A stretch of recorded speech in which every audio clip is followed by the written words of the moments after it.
అందరికీ నమస్కారం. నేను మీ కిరాకార్పిని. ఇప్పుడే జగన్మోహన్ రెడ్డి ప్రెస్ మీట్ పెట్టాడు.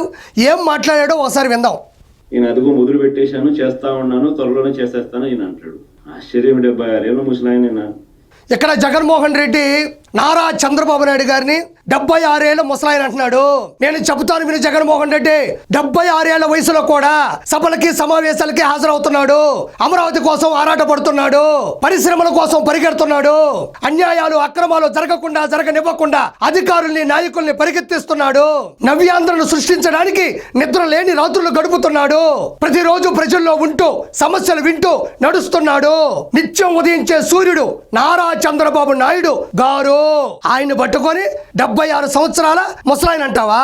సరే, మన వయసు ఎంత, మనం ఎలా ఉంటాం? నారా చంద్రబాబు నాయుడు గారు ఈ వయసులో ఎలా ఉన్నాడో ఒకసారి చూద్దాం. ఈయన చంద్రబాబు నాయుడు గారిని పట్టుకొని ముసలాయన 76 ఏళ్ళు అంటున్నాడు కదా, ఈయన ఎలా ఉంటాడో ఒకసారి చూడండి. ఒక చోట పూజా కార్యక్రమం జరుగుతుంది. పూజారులు ఉన్నారు, ఎదురుగా దేవుడి పటాలు ఉన్నాయి. మన జగన్మోహన్ రెడ్డి పరిస్థితి ఏంటో చూడండి.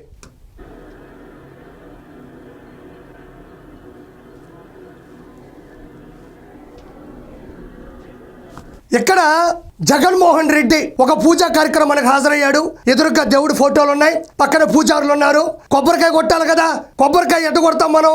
ఇలా వంగి ఇలా కొట్టి నీళ్లు పోసి ఇలా చించి పక్కన పెడతాం. ఈయన చాలా చిన్న పిల్లోడు కదా, కిందకు వంగి రాయి మీద కొబ్బరికాయ కొట్టే తలకాయ లేదు కదా మనకి. పూజారులు పైకెత్తితే దాన్ని పట్టుకొని కొడుతున్నాడు. ఈయన మళ్ళీ చంద్రబాబు నాయుడు గారి వయసు గురించి ముసలాయనని చెప్పి ఈయన అభివర్ణించడం. నీ వయసులో నేను చిన్న పిల్లోడివా? నీ వయసు ఎంత? ఆయన 76 సంవత్సరాల వయసులో పరిగెడుతూ ముందుకు పోతుంటే నువ్వు కొబ్బరికాయ కూడా కొట్టలేని తలకాయ పుట్టించాడు మనకి. ఏం చేస్తాం మనం? ఇక్కడ చూడండి, నారా చంద్రబాబు నాయుడు గారి స్థాయి చూడండి.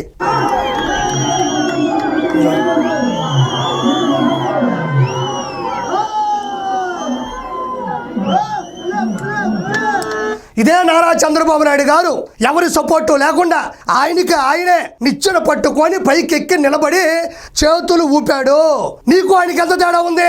నువ్వేమో కొబ్బరికాయ కొట్టాలంటే పూజలు రాయి పట్టుకుంటే ఇట్ట పెట్టి ఇట్ట కొడతావు.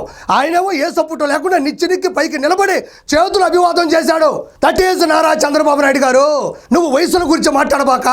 ఈ వీడియో కూడా మళ్ళీ చూద్దాం. ఈ వయసులో రెడ్ బుక్ రాజ్యాంగ పాలన ఏమిటి? రెడ్ బుక్ రాజ్యాంగం. రెడ్ బుక్ అంటే చట్టబద్ధమైన సాక్ష్యాలతో కూడిన శిక్షలు అమలు చేయడం జరుగుతుంది. అన్యాయాలు అక్రమాలు దౌర్జన్యాలు చేయని వాళ్ళకి మాత్రం ఈ రెడ్ బుక్ అనేది వర్తించదు. కేవలం తప్పు చేసిన వాళ్ళు, భూ కబ్జాలు, బూతులు తిట్టించిన వాళ్ళు, తిట్టిన వాళ్ళు, మైన్స్ గ్రావెలు, ఇసుక ఇవన్నీ ఉంటాయి కదా, కిడ్నాపులు, వాళ్ళకి మాత్రమే, దౌర్భాగ్యం చేసిన వాళ్ళకి మాత్రం ఇది వర్తిస్తుంది. తప్పు చేయని వాళ్ళు ప్రశాంతంగా ఉండొచ్చు. ఈ బెదిరింపులు ఏమిటి? వాడిని తొక్కుతా వీడిని తొక్కుతా అన్న మాటలు ఏమిటి? ప్రజలు ఏదో దేవుడు ప్రజలు దయదలిచి ఏదో అధికారం ఇచ్చారు. ఇచ్చిన అధికారంతో ప్రజలకు మంచి చేయడానికి పోయి ఇక్కడ జగన్మోహన్ రెడ్డి ఒకటి గుర్తుపెట్టుకో, ఇది మంచి ప్రభుత్వం, ఇది ప్రజలకి మంచి చేస్తుంది. ఇప్పటికే చాలా మంచి చేసింది. ప్రతి నెల 64 లక్షల మందికి 4,000 రూపాయలు చొప్పున టెన్షన్ గా పింఛన్ అందిస్తుంది. 203 అన్నా క్యాంటీన్లు ఓపెన్ చేసింది. 1 కోటి సిలిండర్లు ఇచ్చింది. 16,347 పోస్టుల భర్తీకి మెగా డిఎస్సి నోటిఫికేషన్ జారీ చేసింది. అదే విధంగా చెత్త పన్ను, ల్యాండ్ టైటిలింగ్ యాక్ట్ రద్దు చేసింది. కేంద్రం నుంచి అమరావతికి 15,000 కోట్ల రూపాయలు, పోలవరం ప్రాజెక్టుకి 12,500 కోట్ల రూపాయలు, స్టీల్ ప్లాంట్ కి 11,400 కోట్ల రూపాయలు మంజూరు చేయించింది. జూన్ 12వ తారీఖున 67,27,164 మంది అర్హులైన విద్యార్థులకి వాళ్ళ తల్లుల ఖాతాల్లో తల్లికి వందనం అమలు చేసింది. నేను చెప్పింది ఇంతే, చెప్పుకుంటూ పోతే నారా చంద్రబాబు నాయుడు గారి చరిత్ర అవుతుంది. ఇది మంచి ప్రభుత్వం, మంచి చేస్తుంది, మంచి మన్ననలు పొందుతుంది. నువ్వు పద్ధతుల గురించి చెప్పాల్సిన అవసరం లేదు. మంచి చేయాల్సింది పోయి ఇచ్చిన హామీలను నెరవేర్చాల్సిన బాధ్యతను పక్కన పెట్టి ప్రతి హామీకి కూడా సమయాన్ని కేటాయించారు. నిర్దిష్ట సమయంలో ఇస్తామని కూడా చెప్తా ఉన్నారు. మనమేమో 14 లక్షల కోట్ల రూపాయల బకాయిలు అప్పులు పెట్టేసిపోయినాం. అక్కడ పోతే ఏమీ లేదు, ఖాతా ఓపెన్ చేస్తే అంతా ఖతం. కాబట్టి చంద్రబాబు నాయుడు గారు మొత్తానికి అటు ఇటు చేసి అన్ని అమలు పరుస్తున్నారు. ఆగస్టు 15వ తారీఖు ఫ్రీ బస్ ఇస్తానంటున్నారు. నెక్స్ట్ మంత్ ఫస్ట్ వీక్ లోపల అన్నదాత సుఖీభావ ఇస్తానంటున్నారు. సూపర్ 6 సూపర్ హిట్ అవబోతుంది. ఎవ్వరూ భయపడక్కర్లేదు. అబద్ధాలతో మోసాలతో పరిపాలన చేస్తూ వాటి గురించి ఎవరైనా అబద్ధాలు మోసాలు చేసింది జగన్మోహన్ రెడ్డి. నువ్వే ఏం చేసావు? సంపూర్ణ మద్యపాన నిషేధం చేస్తా అన్నావు, చేసావా? చెయ్యకపోగా నాసిరకం జే బ్రాండ్ తీసుకొని వచ్చి అందరూ లివర్లకి బొక్కెట్టింది నువ్వు. డిజిటల్ ప్రాసెస్ లేకుండా డబ్బులు మొత్తాన్ని క్యాష్ రూపంలో తీసుకుని తాడేపల్లి ప్యాలెస్లో కూర్చొని తాపీగా లెక్క పెట్టుకుంది ఎవరు? నువ్వు. జాబ్ క్యాలెండర్ అన్న అయిందా? మెగా డిఎస్ అన్న అయిందా? ఏ ఒక్కటి నువ్వు చేయలేదు. అబద్ధం మోసాలతో కూడిన రాజ్యాన్ని సృష్టించింది నువ్వు. ప్రశ్నిస్తే భూస్థాపితం చేస్తాను అనే మాటలు మాట్లాడుతా ఉన్నారు. 100% జగన్మోహన్ రెడ్డి నీ పార్టీ భూస్థాపితం అవబోతుంది. ఇంకా పరిగెట్టలేదు, ఇంకా పదులు లేదు, ఇంకా ముందుకెళ్ళలేదు. ఎందుకంటే మనం చేసిన లోపాలే ఈ లోకంలో నీకు శిక్ష విధించబోతున్నాయి. ఒక్క మాట చెప్తా, గుర్తుపెట్టుకో. నిక్కర్ వేసుకున్న పిల్లని అడిగినా చెప్తాడు లిక్కర్ కేసులో నువ్వు లోపల పోతావని. ఇంకా ఈడీ కేసులు ఉన్నాయి, 1, 2 కాదు, తవ్వుతా ఉన్నారు. తవ్వే కొద్ది టన్నులు వస్తున్నాయి. మనకి తప్పదు శిక్ష. నువ్వు జీవితంలో బయటకు వస్తావో లేదో కూడా డౌటే. రెడ్ బుక్కి నీ మీద కూడా అమలు జరగబోతుంది. కాబట్టి జగన్మోహన్ రెడ్డి వయసు గురించి మాట్లాడబాకు.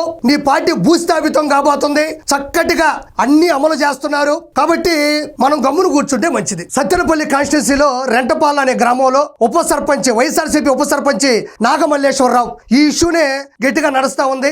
అతను 2024 ఎలక్షన్ రిజల్ట్ నమ్ముకొని, అంటే ఐపాక్ టీము కావచ్చు, ఆరా మస్తాన్ కావచ్చు, ఫేక్ సర్వేలు కావచ్చు, రజనీకి సంబంధించినటువంటి ఒక ప్రోగ్రాంలో పోయినట్టు 175 కావచ్చు, ఇవన్నీ విని అతను బాగా అత్యుత్సాహానికి గురయ్యి గెలిచేది మన అన్నే కదా అని చెప్పేసి 30 కోట్ల రూపాయలను కూడా బెట్టింగ్ పెట్టడం జరిగింది. ఆయన ఆరాధ్య దైవం ఎవరు అంటే అనిల్ కుమార్ యాదవ్. అతని గురించి మీకు తెలిసిందే, బెట్టింగ్ బంగారు రాజు.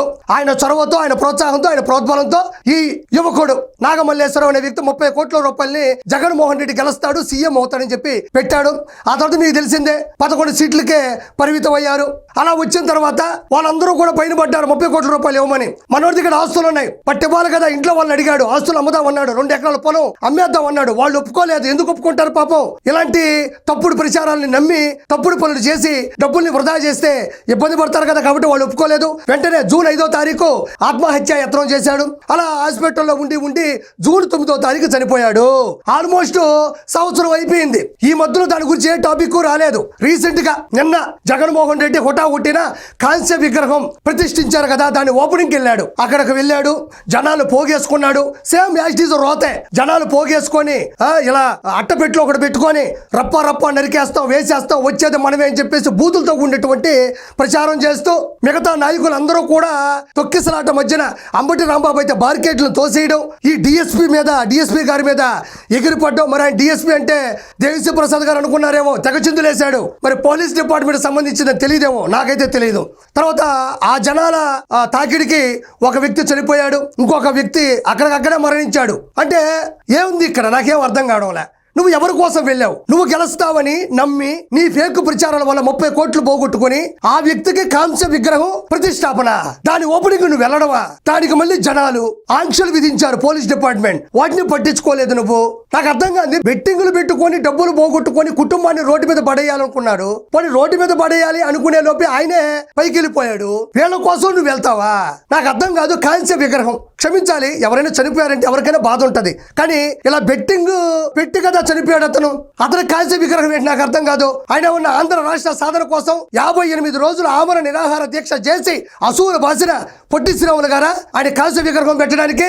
భారతదేశాన్ని కాపాడడానికి బార్డర్ లో ప్రాణాలు పోగొట్టుకున్న ఆర్మీలో ఉన్న జవానా ఆయన కాంస్య విగ్రహం పెట్టి ప్రతిష్టాపనకు ఓపెనింగ్ వెళ్ళడానికి? పెళ్లి చేసుకున్న తర్వాత సంతానం కలిగితే బంధాలు బాంధవ్యాలు ప్రజా సేవకు అడ్డు తగులుతాయని కుటుంబ నియంత్రణ శస్త్రచికిత్స చేయించుకున్న పుచ్చలపల్లి సుందరి గారా కాంస్య విగ్రహం ప్రతిష్ఠింపు చేయడానికి, దాని ఓపెనింగ్ వెళ్ళడానికి? బెట్టింగ్ లో 30 కోట్లు పోగొట్టుకొని దాన్ని ఇవ్వలేక ఆత్మహత్య చేసుకుంటే దానికి నువ్వు వెళ్తావా? సిగ్గుగా అనిపించట్లేదు కొంచెం కూడా మీకు? ఇది కాక తర్వాత ఏం జరిగిందో ఒకసారి చూద్దాం. ఇలా చూడండి, అక్కడ పెట్టినటువంటి కార్డ్స్ చూడండి. ఎవడైనా రాని తొక్కి పడేస్తాం. ఇక్కడ చూడండి, I am declaring the war Jagan 2.0 అన్న వస్తాడు, అంతు చూస్తాడు. చూడండి, రప్ప నరికేస్తాం నా కొడకల్లారా. ఇది ఒక సభ్య సమాజం, ప్రజాస్వామ్యం, ప్రజలందరూ చూస్తున్నారు. ఒక నాయకుడికి ఉండాల్సినటువంటి లక్షణాల వీటిని ప్రోత్సహించొచ్చా? వీటిని ముందుకు తీసుకెళ్లొచ్చా? ఇవి తప్పు అని చెప్పేసి వాళ్ళని ఆపాలి కదా. ఇంత అరాచకమా, ఇంత అజ్ఞానమా? బహిరంగంగా నరికేస్తాం, చంపేస్తాం, వేసేస్తాం అన్న 2.0 వస్తుంది నా కొడకల్లారా. ఏంది ప్రజాస్వామ్యంలో ప్రజల్లో ఉండేటువంటి ఒక వర్గాన్ని పట్టుకొని నా కొడకల్లారా అనేది ఏంది? మిగతా వాళ్ళు అనలేరా? వాళ్ళకి నోరు లేదా? కేవలం విలువలు విశ్వసనీయతో కూడినటువంటి రాజకీయం చేయమంటారు నారా చంద్రబాబు నాయుడు గారు. మిగతా వాళ్ళకి కూడా బూతుల్లో పిహెచ్డీ చేసిన వాళ్ళు ఉన్నారు జనాలు. ఎందుకు అనరు వాళ్ళు? అనకూడదు కాబట్టి. దీని గురించి జగన్మోహన్ రెడ్డి ఏమన్నాడో ఒకసారి చూద్దాం. ఇక్కడ చూడండి ప్రజలారా, జగన్మోహన్ రెడ్డి ఇందాక చూపించానా వాళ్ళ అట్టపెట్టెల మీద ఏం రాసుకొని అంత దారుణంగా జనాలు చూపిస్తున్నాడో, దాని గురించి జగన్మోహన్ రెడ్డి ఏమన్నాడో ఒకసారి చూద్దాం. జాతరలో పొట్టేళ్ల తలకాయలు కోసినట్టు రప్ప రప్ప రప్ప రప్ప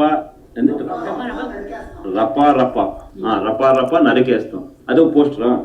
సినిమా డైలాగులు పెట్టినా కూడా తప్పేనా? అసలు డెమోక్రసీలో ఉన్నామా, డెమోక్రసీలో లేవా స్వామి మనం? ఇది ఇక్కడ జగన్మోహన్ రెడ్డి ఒకటి ఆలోచించాలా. సినిమా డైలాగులు అంటే అవి వేరే ఉంటాయి, అవి సినిమాల్లో ఉంటాయి, అవి ట్రోల్ అయ్యి ఉంటాయి, అవి మీమ్స్ కింద వస్తుంటాయి, వాటికి చప్పట్లు కొట్టుంటారు, విజల్ వేసుంటారు.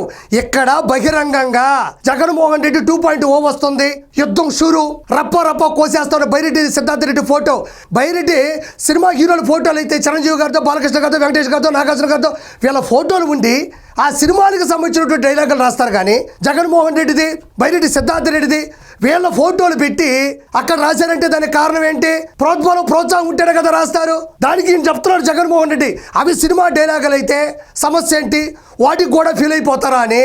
నిన్నెవరు తొక్కక్కర్లేదు, నిన్నెవరు భయపెట్టక్కర్లేదు, నిన్నెవరు ఓడించక్కర్లేదు. నీకు నువ్వే కారణం. నీ ఓటమికి, నీ బలుపుకి, నీ కుటుంబం చిన్నాభిన్నం అవ్వడానికి, నీ అత్యుత్సాహానికి, నువ్వు జైలుకి వెళ్ళడానికి నీకు నువ్వే కారణం.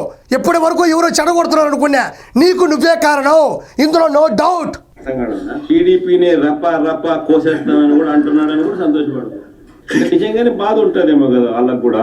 ఇక్కడ చెప్తున్నాడు, ఇందాకేమో సినిమా డైలాగులు, సినిమా పోస్టర్లు అంటున్నాడు, ఎక్కడేమో వాళ్ళకి ఆ బాధ ఉంటుంది కదా.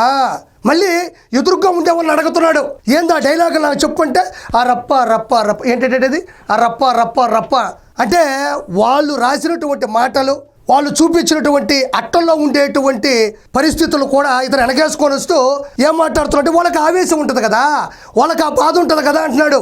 మరి ఆ రోజు ఒక చిన్న కుర్రాడు అమర్నాథ్ గౌడ్ వాళ్ళ అక్కని ర్యాగింగ్ చేయొద్దు అని బతివులాడితే ఆ పిల్లోడిని పెట్రోల్ పోసి కాల్ చేశారు. అప్పుడు వాళ్ళ అక్కని ర్యాగింగ్ చేస్తుంటే ఆ పిల్లోడికి బాధ ఉండదా?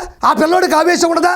ఆ రోజు ఏమైంది? అది తోటా చంద్రయ్య గారు ఇంటి ముందు ఎన్టీఆర్ గారి విగ్రహాన్ని పెట్టుకున్నాడని నడి రోడ్డు మీద కంఠం మీద కత్తి పెట్టి జై జగన్ అంటే ఆయన అత్యంత ప్రేమతో జై చంద్రబాబు అన్నప్పుడు ఆయనకి ఆవేశం ఉండదా? మరి ఆయన కంట మీద కత్తిపెట్టి కోసేశారు. డాక్టర్ సుధాకర్ గారు మాస్కులు లేవండి, మాస్కుల కిట్లు లేవండి, అవి వెంటనే ఇవ్వండి అని ఎక్కడో ఒక హాస్పిటల్ దగ్గర చెప్తే మరి ఆ మాస్కులు లేనప్పుడు ఆయనకు ఆవేశం ఉండదా? ఆయనకు బాధ ఉండదా? ఆయన పట్టుకొని పిచ్చోని చేసి పిచ్చాసులు పంపించేసి నువ్వు చంపించలేదా? మరి అప్పుడు ఎందుకు అవి చేశావు? ఎవరు ఆవేశాలు వాళ్ళకుండవా? ఎవరు బాధ వాళ్ళకుండదా? ఎవరు ప్రేమ వాళ్ళకుండదా? ఎవరు భయం వాళ్ళకుండదా? మరి ఈ రోజు వెనకేసుకొని వస్తా ఉండవే నువ్వు? ఆయన ఆక్రోశం చూపిస్తూ ఏమన్నాడు? ఏ జాతరలో? గంగమ్మ జాతరలో పొట్టేళ్ళు తలలు నరికినట్టు రాయిపిచ్చేది మనోడే. ఈ పొట్టేళ్ళు, గంగమ్మ జాతర, పొట్టేళ్ళు, రప్ప రప్ప నరుగుతా, జగన్ 2.0 వస్తుంది. ఇదంతా చేసేది ఎవరో? సజ్జల భార్గవరెడ్డి, సజ్జల రామకృష్ణారెడ్డి. ఇతను ఆధ్వర్యంలోనే తాడేపల్లి ప్యాలెస్లోనే రాత్రంతా పోస్టర్లు చేస్తారు, రాత్రంతా డిస్కస్ చేస్తారు. మనోడేమో శుద్ధంగా అవి వింటూ ఆనందంగా ఉంటాడు ఆ రోజు రాత్రంతా. ఉదయం లేసి మళ్ళీ యాక్టింగ్ చేస్తున్నాడు. గంగమ్మ జాతర, పొట్టేళ్ళు, రప్ప రప్ప రప్ప. నేను చెప్పాను కదా, నీకు నువ్వే ఓటమి, నీకు నువ్వే జైలు, నిన్నెవ్వరు చెడగొట్టక్కర్లా, నీకు నువ్వే చెడగొట్టుకున్నావు. పోనీ ఎవరైనా మంచి చెప్తారా అంటే సొంత చెల్లిని కన్నతల్లిని బయటకు పంపించావు. పోనీ తండ్రి తర్వాత తండ్రి లాంటివాడేమో పైకి పంపించావు. నిన్నెవరు ముందుకు తీసుకెళ్తారు? నీ ఖేల్ ఖతం, దుకాన్ బంద్, నీ party out. Thank you so much.